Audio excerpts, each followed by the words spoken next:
रिश्तों की नोक-झोंक। सौम्या अपने माता-पिता की इकलौती बेटी थी। वह बहुत ही नाज़ और नखरों में पली। वह अपने माता-पिता की बहुत लाडली थी। उसने ग्रेजुएशन पास किया तो उसके घर वालों ने अच्छा सा रिश्ता देखकर कपिल से उसकी शादी कर दी। उसके ससुराल में एक नंद, एक देवर और सास ससुर थे। उसके ससुराल में सब उसे बहुत प्यार करते थे। एक दिन वह अपनी माँ शारदा जी को फोन करती है। माँ, मुझे आपसे बात करनी है। सौम्या अपनी माँ शारदा जी से फोन पर बोली। हाँ हाँ बोल बेटा। शारदा जी ने कहा, माँ, आपने कहा मेरी शादी करवा दी। कपिल जी तो ठीक हैं, मगर बाकी सब मेरा मतलब देवर, नंद, सास, ससुर सभी मुझे तंग करते हैं। वो रुचिका नंद, जब देखो भाभी मुझे आपके जैसे दिखना है, लिपस्टिक लगा लूं?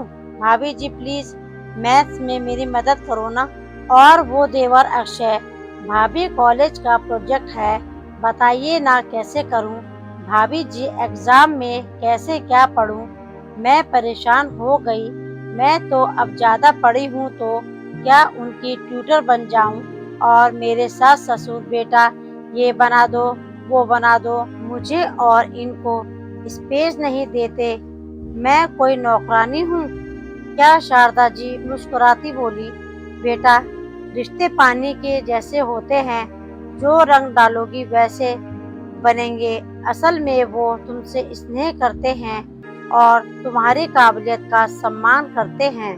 माँ, आप भी शुरू मत हो जाओ, कोई उपाय बताओ। गुस्से में सौम्या बोली, अच्छा एक काम कर, कहकर शारदा जी ने कुछ सौम्या को समझाया। अगले दिन सौम्या बिस्तर से नहीं उठी।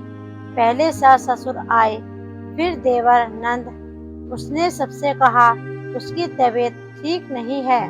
कुछ ही देर में नंद और सास रसोई घर में नाश्ता और लंच बनाने की तैयारियों में लग गई। बिस्तर पर ही उसके लिए नाश्ता चाय हाजिर हो गया। देवर उसके सिर पर बाम लगा रहा था। वहीं ससुर ने अपने फैमिली डॉक्टर को बुलवाकर सौम्या का चेकअप करवाया और बढ़िया से बढ़िया दवाई लिखने को कहा। इतनी देर में देवर फल फ्रूट और जूस लेकर हाजिर हो गया। सब कुछ सौम्या भीगी आंखों से देख रही थी। उसे अपनी सोच पर शर्मिंदगी हो रही थी। सचमुच माँ सच कहती है, रिश्ते पानी के जैसे होते हैं, प्यार के रंग डालोगे तो प्यार ही मिलेगा। उसने निर्णय लिया, अब से वो अपने इस परिवार में हमेशा घुल मिलकर रहेगी।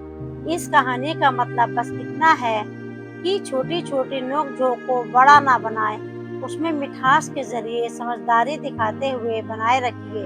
अक्सर बेटी को कुछ वक्त लगता है ससुराल में एडजस्ट होने में, उसे अच्छे से समझाएं, ना कि अलग होने की बुद्धि दे।